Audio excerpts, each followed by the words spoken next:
Hi everyone, this is robin और एक बार फिर से मैं आप सभी का स्वागत करता हूं हमारे इस प्लेटफॉर्म पे जहां पर मैं एसएससी सीपीओ 2019 के पेपर सॉल्यूशन को आपके सामने सॉल्व कर रहा हूं। तो देखिए, सॉल्व करने का मेरा पैटर्न यही होगा। आप सभी ने तैयारी करी होगी तो मैं थोड़ा कोशिश करूंगा कि आपको क्वेश्चन को थोड़ा तेज़ी से कैसे करना है।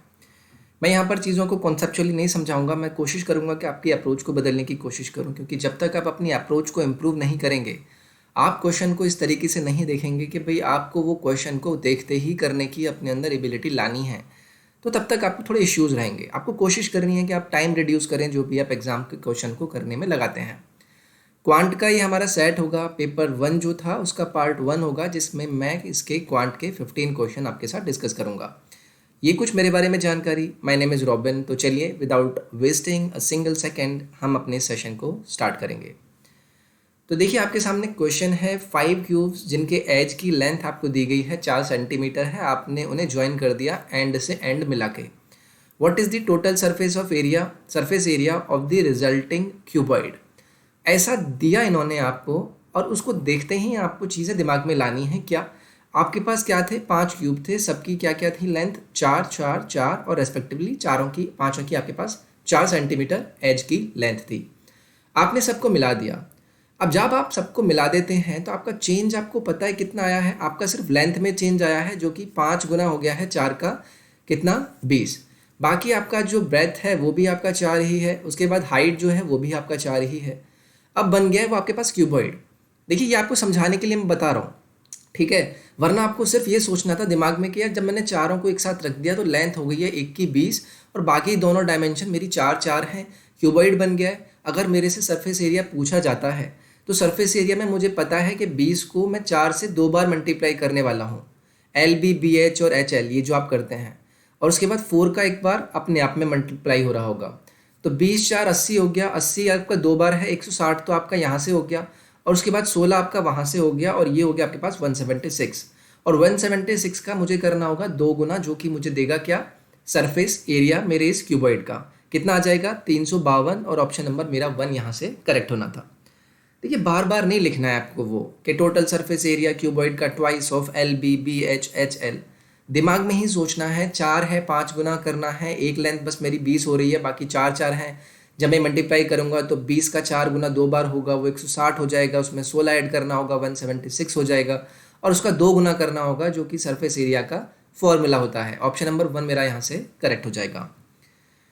नेक्स्ट है, ये इक्वेशन आपके सामने है। आपको दिया गया है ए क्यूब और बी क्यूब का डिफरेंस 208 और ए और बी का डिफरेंस 4, और इस एक्सप्रेशन की वैल्यू बतानी है। तो देखिए, इसका आंसर करने के लिए आपको क्या सिर्फ ये नहीं पता कि आपको 208 में 4 का डिवीजन करना था? अब मुझे नहीं लगता इसको डिवाइड करने में, बताने में आपको ये देर लगेगी कि भाई इसका आंसर आपका ऑप्शन नंबर 1 होने वाला है। मैंने ऐसे क्यों कहा? आपको जो दिया गया और जो आपसे पूछा गया, क्या आपको ये पता है कि जब मैं ए क्यूब और बी क्यूब का एक्सप्रेशन को ओपन करता हूँ तो मुझे मिलता है A square plus B square plus A B, और उसके साथ लगा होता है मेरा ए माइनस बी। ये किसका वैल्यू होता है? ए क्यूब माइनस बी क्यूब का। और ये जो एक्सप्रेशन आपको दिया गया है, क्या वो ये एक्सप्रेशन नहीं है? ए माइनस बी की वैल्यू पता है, इसकी वैल्यू पता है, तो क्या मुझे 208 को सिर्फ 4 से डिवाइड नहीं करना था? ये क्वेश्चन को देखना है और क्वेश्चन में ही कोशिश करनी है कि आप कैसे जल्द से जल्द अपनी अप्रोच को लिखें। हर चीज़ को लिखने की ज़रूरत नहीं होती है। आप भी कोशिश करेंगे, प्रैक्टिस करेंगे, तो चीज़ें और भी आपको आसान नज़र आएंगी। नेक्स्ट है, आपको ये पाई चार्ट दिया गया है। क्या बोला गया है? आपको दिया गया कि भाई एक्सपेंडिचर अलग अलग चीज़ों का आपको दिया गया है। टोटल कॉस्ट है आपका 4,50,000। क्वेश्चन देखते हैं कि आपसे पूछा क्या है। इस दिए गए पाई चार्ट में क्या होगा टोटल एक्सपेंडिचर परसेंटेज में लेबर चार्जेस का? कहाँ है लेबर चार्जेस? 108। अब देखिए, 108 दिया गया है आपको पाई चार्ट पर, यानी कि डिग्री के फॉर्म में। तो 360 के कंपैरिजन में मैं बोलूँ कि कितना परसेंट है, तो आप इसको देखकर नहीं बोल सकते 30% होगा। सीधे सीधे आप ऑप्शन में अगर देखेंगे कि भाई मैं 360 है, ठीक है, अब 108 को मुझे अप्रोच करना है। क्या मुझे नहीं पता कि भाई मेरा 30% इसके वैल्यू पहुंच रहा होगा? बिल्कुल पहुंच रहा होगा। 180 नहीं, सॉरी 108, ठीक है। तो इस चीज़ को अगर आप देखते हैं तो आपको क्लियरली आइडिया मिल जाएगा कि भाई हाँ, मुझे अगर पता है 108 का करस्पॉन्डिंग परसेंटेज में, तो मुझे क्या करना होगा? मुझे सिर्फ करना होगा 100 360 इंटू 108। ये मुझे सिर्फ करना होगा। अभी कितना परसेंटेज देगा ये आपको देखकर ही पता कर लेना था कि भाई मुझे 360 को कंपेयर करना है 108 को, ठीक है, 360 से। तो 30% बनेगा। ऑप्शन नंबर 4 आपका यहाँ से करेक्ट हो जाएगा।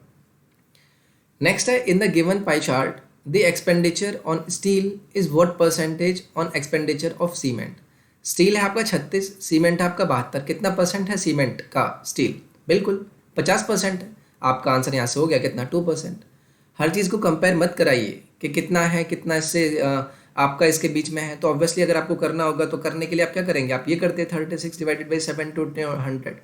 तो क्या इस कंपैरिजन को आप 36 और 72 के बीच में देख नहीं पा रहे थे कि भाई 50% है इनके बीच का जो कंपैरिजन वैल्यू है 72 का? बस ऑप्शन नंबर 2 आपका यहाँ से माइनस लगाना है आपको। नेक्स्ट है, पाई चार्ट दिया गया है, what is the ratio of total expenditure on steel cement bricks to total expenditure of labour and miscellaneous expenses. तो देखिए बस क्या करना है, आप स्टील सीमेंट ब्रिक्स का अगर आप सम करेंगे यहाँ से तो कितना हो जाएगा? ये 36, 72 और 54, सम कितना हो गया? ये आपका आ गया कितना? 162। और अगर बाकी कितना है आपका? 108 और 90, इनका सम करेंगे तो कितना आएगा? 198। 198 आ गया। बस आपको सिंप्लीफाई करना है। 11 का है क्या मल्टीपल? हाँ ये बिल्कुल है। तो ये आपका कितना आ जाएगा? 9:11। ऑप्शन नंबर आपका यहाँ से 4 करेक्ट हो जाएगा। नेक्स्ट है, ये वैल्यू आपके सामने है 10x की वैल्यू cot 45 2x 3x 45 45/3 15 आपका आंसर होगा। क्लियर है भाई? जो आपके करस्पॉन्डिंग आपके ट्रिग्नोमेट्रिक आइडेंटिटीज़ होती हैं वो क्या होता है, अगर इस तरीके से दिए जाते हैं इक्वल वैल्यू में, तो आपको क्या मिलना चाहिए कि भाई x और 45 + 2x की वैल्यू आपके पास कितनी होगी? 90। 45 को मैं घटाऊंगा तो इधर से 45 बचेगा और x और 2x मिलके आपका 3x बन जाएंगे और x की वैल्यू आपके पास कितनी आ जाएगी? 15, जिसकी वैल्यू आपसे पूछी गई थी। नेक्स्ट है, इस एक्सप्रेशन की वैल्यू बतानी है, तो क्या मैं ये बोल सकता हूँ इसका आंसर आपका ऑप्शन नंबर 4 होगा या नहीं होगा? देखिए मैं यहाँ पर आपको ना ये नहीं दिखा रहा हूँ कि आपको मतलब मैं कुछ अपने आप को होशियार नहीं साबित कर रहा हूँ। मैं बस यही कोशिश करने की कोशिश कर रहा हूँ कि भाई आप अपनी अगर अप्रोच पे थोड़ा सा काम करेंगे, आप प्रैक्टिस करेंगे अच्छे से, आप ध्यान देंगे कि जो भी क्वेश्चन को आप पढ़ते हैं, समझते हैं, करने की कोशिश करते हैं, तो आप उस प्रैक्टिस का फ़ायदा उठाएंगे एग्ज़ाम में कि भाई हाँ इस तरीके की चीज़ें होती हैं और मैं कर सकता हूँ इस क्वेश्चन को। अब इस क्वेश्चन में अगर मैं समझाने के लिए कहूँ कि भाई 67.6 का मैंने आपसे बोला वैल्यू कितना है a, तो क्या ये 67.5 इसका वैल्यू 10a हो जाएगा या नहीं हो जाएगा? इसी तरीके से अगर मैं 32.5 की वैल्यू आपसे कहता हूँ b, तो क्या इस 325 की वैल्यू 10b हो जाएगी या नहीं हो जाएगी? अब इस 10a का आपने 3 बार मल्टीप्लाई किया है तो कितना बन जाएगा? ये आपका 1000a और ये कितना बन जाएगा? 1000b। तो क्यूब ए बी क्यूब होगा ना, बी क्यूब होगा। अगर मैं 1000 को यहाँ पर ले लूँगा बाहर तो अंदर कितना बन जाएगा मेरा? a cube + b cube. ये चीज़ मुझे पता है। और नीचे मेरा क्या बन रहा है? नीचे मेरा सीधे सीधे बन रहा है a² + b² - ab।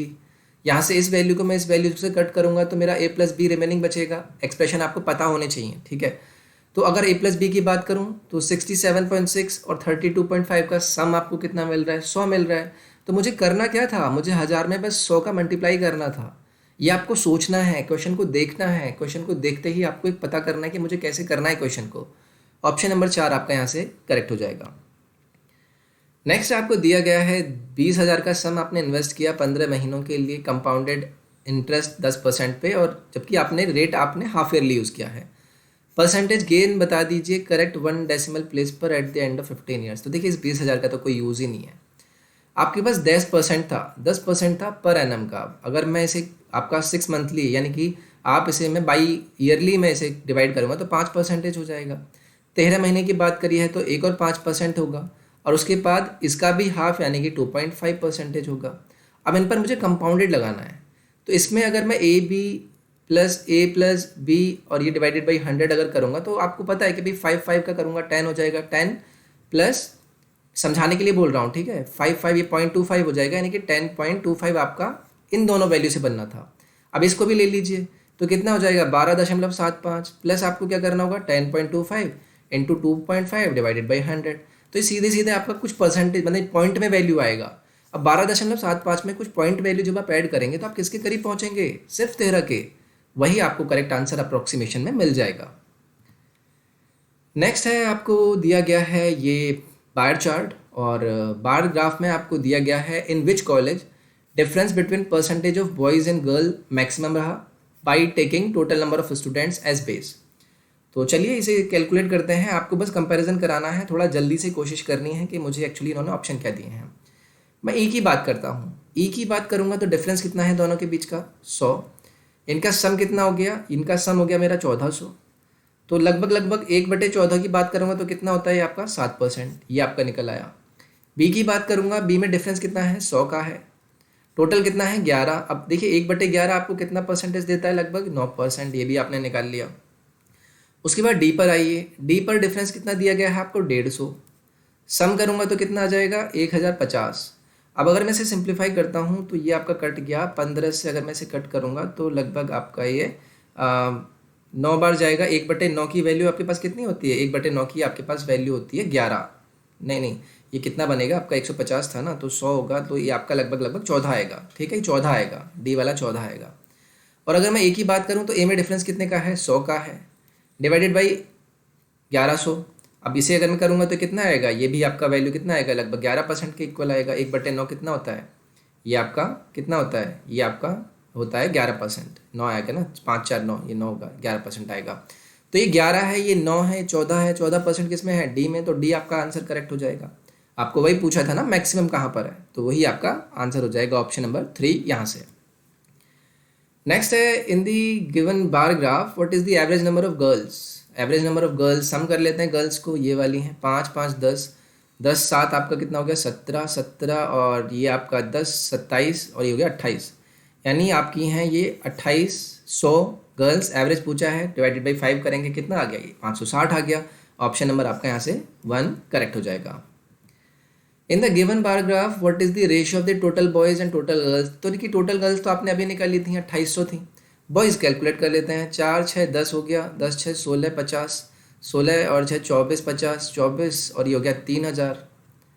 3000 और 2800 का रेशो 30 28 हो गया, तो कितना हो गया 15 14। ऑप्शन नंबर 3 आपका यहाँ से करेक्ट हो जाएगा। नेक्स्ट है, देखिए नेक्स्ट आपको दिया गया है हिस्टोग्राम। हिस्टोग्राम पर पहले उतने क्वेश्चंस नहीं आते थे, बट अभी चीज़ें आने लगी हैं, और हिस्टोग्राम को समझने के लिए आप कोशिश करें कि इनकी बेसिक चीज़ें आपको आइडेंटिफाई हों। जैसे कि मैं पहले बात करूं, आपको कुछ यहाँ पर फ्रीक्वेंसी देखनी होती है, मिड वैल्यू निकालनी होती है, फिर फ्रीक्वेंसी और मिड वैल्यू का आपको मल्टीप्लिकेशन लेकर क्यूमुलेटिव फ्रीक्वेंसी को भी देखना होता है। तो मैं समझा देता हूँ एक बार, कभी मौका मिलेगा तो हिस्टोग्राम से रिलेटेड मैं कोई सेशन लेकर आ जाऊँगा। In the given histogram what is the mean height of all the students correct to 1 decimal. Mean height आपसे पूछी है, तो देखिए मीन हाइट के लिए आपको क्या करना होगा, आपको पहले मिड वैल्यू निकालनी होगी हर वैल्यू की। अगर मैं इसकी मिड वैल्यू निकालूं तो ये कितना हो जाएगा आपका 102.5। इसका मिड वैल्यू कितना हो जाएगा 107.5। इसका मिड वैल्यू कितना हो जाएगा, ये आपका 112.5। इसका मिड वैल्यू कितना हो जाएगा, ये आपका आएगा 117.5। 5 के अंतर से बढ़ाना है, ठीक है। फिर तो 117 के बाद कितना हो जाएगा 122.5, ये कितना हो जाएगा 127.5। तो ये आपने क्या निकाल लिया, मिड वैल्यू निकाल लिया। फ्रीक्वेंसी आपके पास है कितनी, 11 14 17 15 13 और 10। अगर मैं आपसे बोलता हूँ आप f(x) निकाल दीजिए, तो ये आपके पास क्या है x है, ये आपके पास f है, इन दोनों का मल्टीप्लाई करके आप क्या निकाल सकते हैं fx। आप सभी ने f(x) निकाल दिया, यहाँ से आपको मल्टीप्लाई करके सबका क्या मिल जाएगा fx। अब इसके बाद आप क्या करना है, अब आपको अगर मीन हाइट निकालना था तो जो fx की आपकी सबकी वैल्यू आएंगी ना, उन सबको आप सम करेंगे और क्या करेंगे, इन टोटल फ्रीक्वेंसी से डिवाइड कर देंगे। कितना है 11 4 15 17 15, ये आपका 80 आएगा। 80 से आपको डिवाइड करना है fx को, जो कि आपको क्या दे देगा, रिक्वायर्ड मीन हाइट दे देगा। नेक्स्ट है, इन the given histogram what percentage of students have height in the interval 115 से लेके 105 से 110। तो 105 से 110 के बीच में कितने हैं 14। अब 14 मेरे हैं, टोटल कितना था 80। कितना हो जाएगा, ये आपका लगभग अगर मैं यहाँ से करूँ तो ये आपका आएगा 17.5। ऑप्शन नंबर 1 आपका यहाँ से करेक्ट हो जाएगा। इन the given histogram which class does the median height of the student lies. तो देखिए मीडियन निकालने के लिए अब आपको क्या करना होगा, आपके पास जो फ्रीक्वेंसी थी, फ्रीक्वेंसी कितनी है आपके पास 80 है, क्योंकि अगर मैं हाफ करता हूँ तो कितना आता है आपके पास 40। ठीक है, अब आपको ये देखना होगा कि यार आपकी जो क्यूमुलेटिव फ्रीक्वेंसी थी वो किस तरीके से थी। क्यूमुलेटिव फ्रीक्वेंसी अगर मैं पहले इंटरवल की बात करूंगा तो वो कितनी है 11 है। नेक्स्ट में अगर मैं क्यूमुलेटिव फ्रीक्वेंसी की बात करूंगा तो कितनी हो जाएगी 11 और 14 यानी कि 25। उसके बाद नेक्स्ट में कितनी हो जाएगी 25 + 17 यानी कि कितनी हो जाएगी 42। नेक्स्ट में 42 + 15 करूंगा तो कितनी हो जाएगी, ये आपकी हो जाएगी 57। तो देखिए 40 आपकी कहाँ पे आएगी, इस 42 वाली रेंज में आएगी ना, यानी कि 110 और 115 वाली वैल्यू में ऑप्शन नंबर 4 आपका यहाँ से करेक्ट हो जाएगा।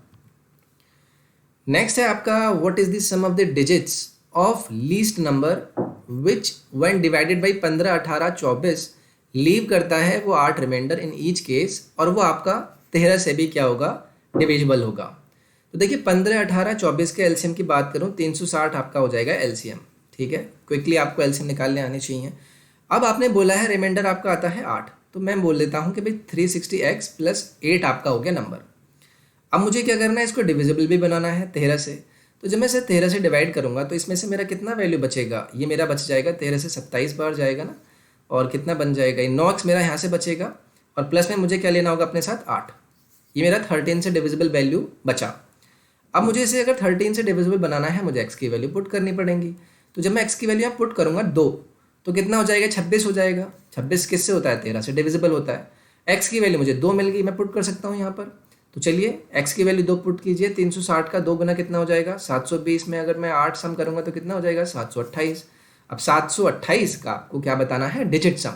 तो कितना हो गया ये, 17। ऑप्शन नंबर आपका यहाँ से 1 हो जाएगा करेक्ट।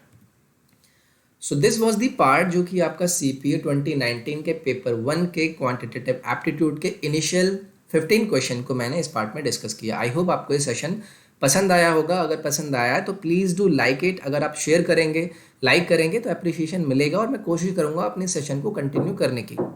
चैनल को सब्सक्राइब करें। टेलीग्राम और इंस्टाग्राम के लिंक आपको डिस्क्रिप्शन में मिल जाएंगे, आप जाकर वहाँ पर दोनों ही प्लेटफॉर्म को फॉलो कीजिए, जहाँ पर आपको अपडेट्स, वीडियो लिंक्स और स्पेशल क्लासेस के लिंक्स, अलग अलग वीडियो लिंक्स और इन्फॉर्मेशन आपको प्रोवाइड होती रहती है। तो आप इन्हें जाकर ज़रूर फॉलो करें। अगर आपका कोई भी डाउट होता है तो इंस्टाग्राम पर जाकर मुझे मैसेज करें, अनअकैडमी SSC के इंस्टाग्राम पेज पर। मैं वहाँ पर आपको पर्सनली रिप्लाई करूँगा। कोई भी डाउट हो आप मुझसे वहाँ पर पूछिए। और इसके साथ साथ आपके अनअकैडमी के प्लेटफॉर्म पे काफ़ी सारे कोर्स चल रहे हैं। आपके SSC, CGL, CPO के भी कोर्सेज चल रहे हैं। बहुत सारे बैचेस वहाँ पर ऑलरेडी रहते हैं। जिस भी एजुकेटर से आप पढ़ना चाहते हैं उनसे पढ़ सकते हैं।